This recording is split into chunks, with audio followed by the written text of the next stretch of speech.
السلام علیکم ورحمۃ اللہ وبرکاتہ۔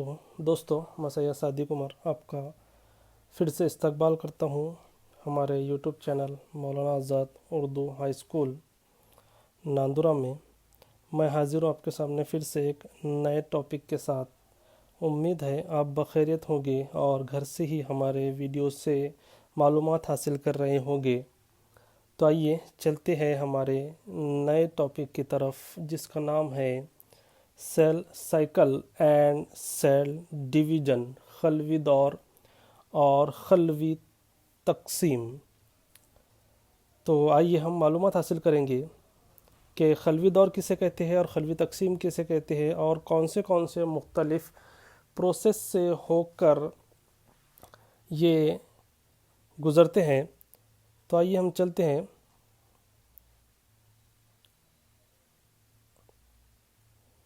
تو سب سے پہلے ہم دیکھیں گے کہ خلوی تقسیم کسے کہتے ہیں۔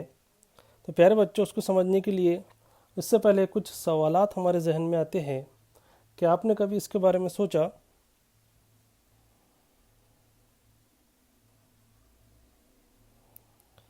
کہ اگر ہم زخمی ہو جائے تو اس جگہ کی نسیج کے خلیات پر کیا اثر ہوتا ہے؟ کیا زخم ٹھیک ہونے کے دوران نئے خلیات تیار ہوتے ہیں؟ کسی بھی جاندار کی نشو و نما کس طرح ہوتی ہے؟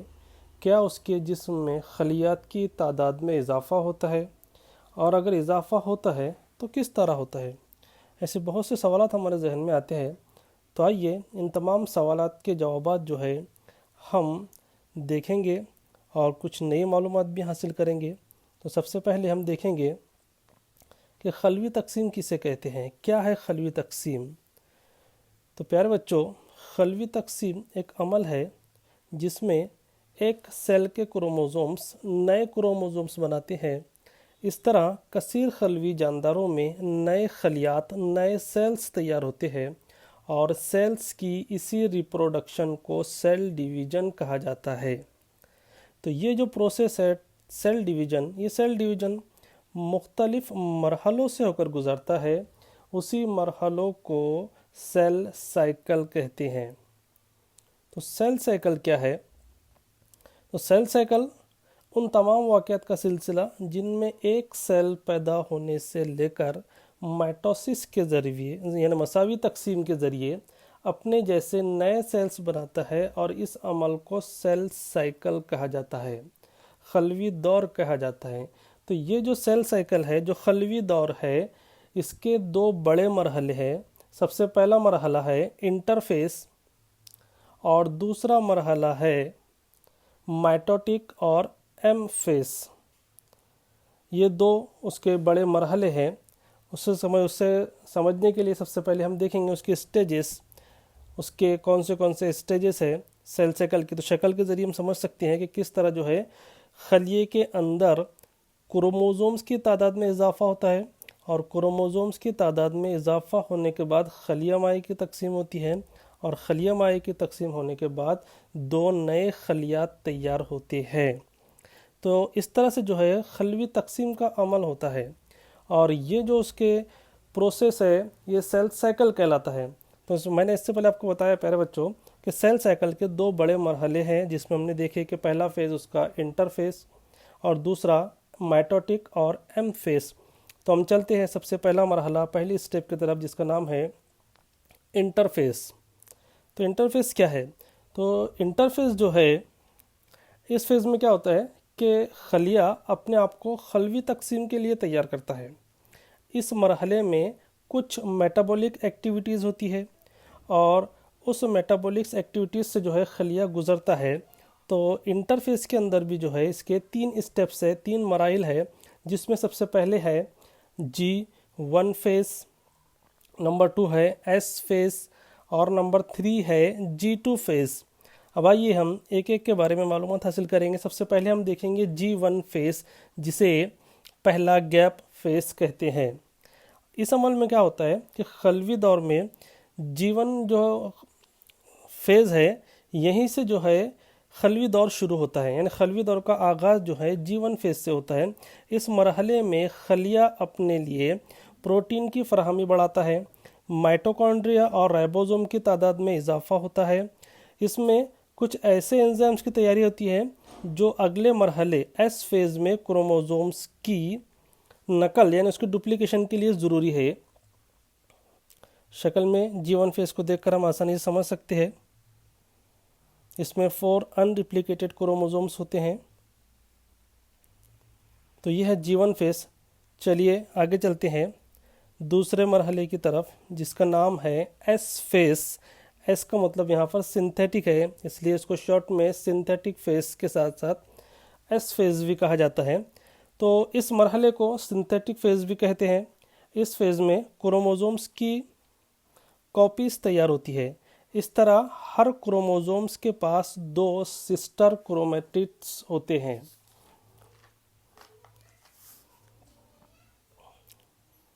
देखिए शक्ल में देख सकते हैं हम कि हर एक क्रोमोसोम्स के पास 2 सिस्टर क्रोमेटिड्स हमें शक्ल में नज़र आ रहे हैं।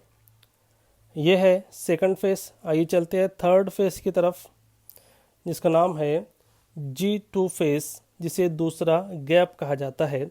इस मरहले में क्या होता है कि इसमें खलिया ऐसे प्रोटीन तैयार करता है जो स्पिंडल फाइबर बनाने के लिए ज़रूरी है, और इस मरहले के बाद खलिया सेल डिवीजन फेज़ में दाखिल हो जाता है। तकसीम के लिए जो है वो अगले मरहले के अंदर दाखिल हो जाता है, जिसमें खलिया 2 दुख्तर सेल्स डॉटर सेल्स में तकसीम हो जाता है। तो इस तरह जो है इंटरफेस के 3 मराहिल है। चलिए आगे चलते हैं सेकंड स्टेप की तरफ, जिसका नाम है माइटोटिक फेस और एम फेस। जिस तरह हमने देखे कि खलवी दौर के 2 मरहले हैं। पहला इंटरफेस हम देख चुके हैं, अगला फेस हमारे सामने है जिसे माइटोटिक फेस और एम फेस कहा जाता है। तो माइटोसिस से बना है। माइटोसिस जिसमें मसावी खली की तकसीम होती है, या मसावी तकसीम भी हम इसे कहते हैं। तो ये तकसीम जो है 1880 में जर्मन बायोलॉजिस्ट जिसका नाम वाल्डर फ्लेमिंग था, उसने ये मुशाहिदा किया कि तकसीम होते सेल के अंदर खलिए में न्यूक्लियस में तब्दीलियाँ होती रहती है, और इसकी तकसीम होती है।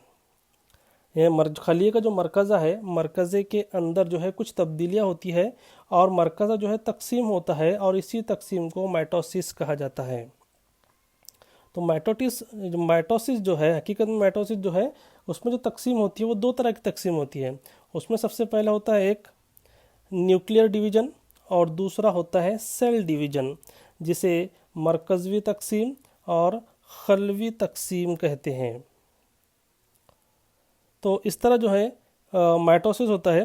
तो इसमें जो है जो मरकज़ी तकसीम और खलवी तकसीम होती है, तो इसमें मौरूसी खलिया जिसे हम पेरेंट सेल कहते हैं 2 डॉटर सेल्स में दुख्तर खलिए में तकसीम हो जाता है, जिसमें क्रोमोसोम्स की तादाद उतनी ही होती है जितना कि पेरेंट सेल में होती है। तो माइटोसिस का अमल जो होता है वो सिर्फ यूकैरियोटिक सेल्स में होता है। तो ये 2 मरहले जो है, एक इंटरफेस और दूसरा माइटोसिस या माइटोटिक फेज जिसे हम कहते हैं। आइए अगले तकसीम को समझने के लिए सबसे पहले हम क्रोमोसोम्स की साख्त को समझेंगे कि क्रोमोसोम्स क्या है, किस तरह उसकी साख्त होती है। शक्ल में देखकर हम क्रोमोसोम की साख्त को समझ सकते हैं। उसके 2 बाजू होते हैं, एक होता है पी बाजू और दूसरा होता है क्यू बाजू। बीच में मरकज़ा सेंट्रोमियर कहलाता है। तो प्यारे बच्चों, हर खलिए के मरकज़े में डीएनए 9 धागे की तरह ढांचे में पैक किया जाता है, जिसे क्रोमोसोम कहते हैं। हर क्रोमोसोम्स डीएनए से बना होता है, जिसमें हिस्टोन नामी प्रोटीन के अतराफ में कई बार मजबूती से एक कॉइल की तरह की शक्ल इख्तियार करता है, जो उसकी साख्त का तयन करता है। 2n यानी डिप्लॉयड हालत में हर किस्म के क्रोमोसोम्स की एक एक जोड़ी होती है, जबकि n हैप्लॉयड हालत में क्रोमोसोम्स एक एक ही होते हैं। तो ये क्रोमोसोम्स की साख्त है। अब देखेंगे हम कि इसकी हालत में कौन सी तब्दीलियाँ आती है। तो प्यारे बच्चों, हमने अभी माइटोसिस देखा। तो माइटोसिस के भी मुख्तलिफ फेजेस है, उसके मराहिल है। तो आइए हम देखेंगे मसावी तकसीम के मराहिल। तो खलिए की मसावी तकसीम 2 मरहलों में मुकम्मल होती है। सबसे पहला मरहला है कैरियोकाइनेसिस। तो कैरियो जो बना है कैरियन से बना है, जिसका मतलब मरकज़ा होता है। तो पहला मरहला है उसका कैरियोकाइनेसिस, मरकज़ी की तकसीम, यानी मसावी तकसीम के दौरान पहले मरकज़ा तकसीम होता है और उसके बाद में साइटोप्लाज्म तकसीम होता है, जिसे साइटोकाइनेसिस कहा जाता है, खलिया माए की तकसीम। तो आइए सबसे पहला मरहला देखेंगे, कैरियोकाइनेसिस, मरकज़े की तकसीम। मरकज़े की तकसीम भी 4 मरहलों से होकर गुज़रती है। खलिए के अंदर मरकज़ा डिवाइड होता है, जिसके 4 मुख्तलिफ मराइल है और 4 मरहलों में मरकज़े की तकसीम मुकम्मल होती है। आइए देखते हैं ये 4 मरहले कौन से हैं। तो इसमें सबसे पहला मरहला है प्रोफेस, जिसे इब्तदाई हालत कहते हैं। नंबर 2 है मेटाफेस, जिसे दरमियानी हालत कहते हैं। नंबर 3 है एनाफेस, जिसे माबाद हालत कहते हैं। और नंबर 4 है टीलोफेस, जिसे आखिरी हालत कहते हैं। चलिए अब हम एक एक हालत में कौन सी तब्दीलियाँ होती है वो हम देखेंगे। तो सबसे पहले हम देखेंगे प्रोफेस, इब्तदाई हालत। तो इस मरहले में क्रोमोसोम्स बाकायदा शक्ल में आ जाता है, एक रेगुलर शेप इख्तियार कर लेता है और क्रोमोसोम्स मोटा होकर ख़ास साख्तों में बदल जाता है, जो एक दूसरे से लिपटी होती है, शक्ल में हम देख सकते हैं। तो इस हालत में मरकज़ा और मरकज़ी झिल्ली अज्जा में तकसीम हो जाते हैं। इस तरह साइटोप्लाज्म और न्यूक्लियोप्लाज्म आपस में इंटरमिक्स हो जाते हैं। सिस्टर क्रोमेटिड्स वाज़ेह तौर पर नज़र आने लगते हैं। ये एक ही सेंट्रोमियर से जुड़े होते हैं। उसी मुकाम पर स्पिंडल फाइबर जुड़ते हैं। सेंट्रियोल दुगना होकर हर मरकज़ी खलिए के मुखालिफ कुतुब पर चला जाता है। उसके बाद मरकज़ी झिल्ली और मरकज़ी चा धीरे धीरे ख़त्म होना शुरू हो जाते हैं। तो ये तब्दीलियाँ प्रोफेज़ में होती है। चलिए सेकंड फेज़ देखेंगे, जिसका नाम है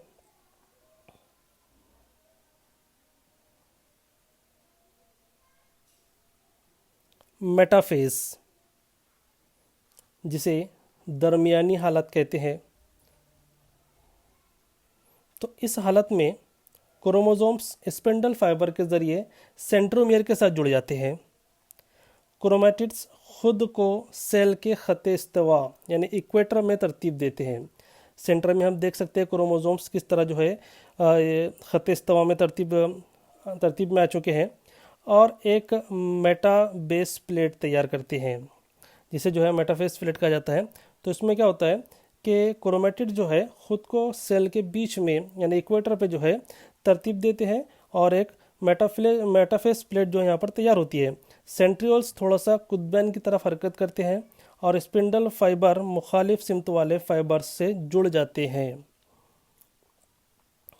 तो ये तब्दीलियाँ मेटाफेस के अंदर होती है।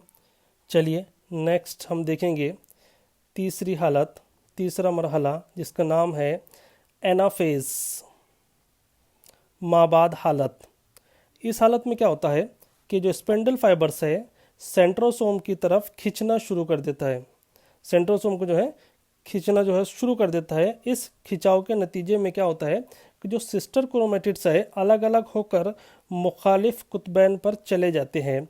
उसके बाद क्रोमेटिड्स के 2 ग्रुप सेंट्रियोल्स के गिर्द ज़ाहिर होते हैं।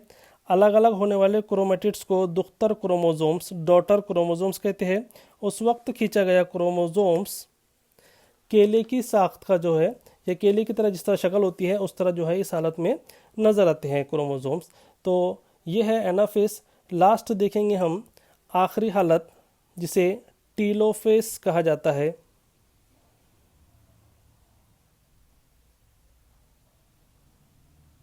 इस मरहले में क्या होता है कि ये प्रोफेस का उल्टा मरहला है। जिस तरह हमने प्रोफेस देखे तो ये मरहला टीलोफेस जो है प्रोफेस का उलट मरहला है। इस मरहले में कुछ मखसूस तब्दीलियाँ होती है। आइए देखते हैं हम कौन सी तब्दीलियाँ होती है। सबसे पहले इसमें क्रोमोसोम्स लंबे और गैर वाज़ेह बन जाते हैं, यानी हम समझ नहीं सकते उसको, एक कॉइल की तरह शक्ल इख्तियार कर लेते हैं, जिसमें न्यूक्लियस और न्यूक्लियर मेम्ब्रेन दोबारा ज़ाहिर होते हैं। क्रोमोसोम्स दोबारा क्रोमेटिन की शक्ल इख्तियार करते हैं اور اسی کے ساتھ مرکزے کی تقسیم مکمل ہوتی ہے۔ یہاں پر ہم کو 2 مرکزے نظر آ رہے ہیں، تو اس میں کیا ہے کہ کروموزومز، اور یہاں پر جو ہم کو کروموزوم لمبے اور غیر واضح نظر آئیں گے۔ تو اس طرح جو ہے مائٹوسس 4 مختلف مرحلوں سے ہو کر گزرتی ہے۔ تو یہ ہمارے یہاں پر کیریوکائنیسس کی ہم نے 4 مختلف حالاتیں دیکھے، جس میں پروفیس، میٹافیس، اینافیس اور لاسٹ دیکھی جس میں ٹیلوفیس۔ تو یہاں پر ہم نے دیکھے کہ کروموزومز دوبارہ پھر سے کرومیٹن کی شکل اختیار کرتے ہیں اور اس میں مرکزے کی تقسیم مکمل ہوتی ہے۔ ایک اور شکل دیکھ کر ہم اس کی ساخت کو اچھی طرح سمجھیں گے۔ دیکھیے یہاں پر بھی ٹیلوفیس میں کس طرح جو ہے مرکزے کی تقسیم ہوئی ہے، 2 مرکزے مختلف ہم کو نظر آئیں گے یہاں پر۔ تو یہاں پر جو ہے کیریوکائنیسس مکمل ہوا۔ سیکنڈ جو اسٹیپ ہے مائٹوسس کی، جس کا نام ہے سائٹوکائنیسس، خلیہ مائع کی تقسیم۔ تو سائٹوپلازم کی تقسیم سائٹوکائنیسس کہلاتی ہے۔ سائٹوپلازم خلیے کے اندر پائے جانے والا مائع، اس کی تقسیم ہوتی ہے جسے سائٹوکائنیسس کہتے ہیں۔ تو سائٹوکائنیسس یعنی خلیہ مائع کی تقسیم کے ذریعے خلیہ مائع تقسیم ہو کر 2 نئے خلیے تیار کرتا ہے یا 2 نئے خلیات میں تبدیل ہو جاتا ہے۔ تو اس میں نباتات میں ہونے والا عمل مختلف ہے اور حیوانات میں ہونے والا عمل مختلف ہے۔ دیکھی شکل کے اندر سائٹوپلازم جو ہے دھیرے دھیرے تقسیم ہونا شروع ہو رہا ہے۔ چلیے آئیے دیکھتے ہیں کہ کس طرح سائٹوکائنیسس کا عمل پلانٹ سیل میں اور اینیمل سیل میں انجام پاتا ہے۔ نباتی خلیہ اور حیوانی خلیے میں خلیہ مائع کی تقسیم۔ شکل کو سامنے رکھ کر ہم اس کا مشاہدہ کریں گے۔ تو حیوانی خلیے میں سائٹوکائنیسس کلیویج کے ذریعے ہوتی ہے۔ اب کلیویج کسے کہتے ہیں؟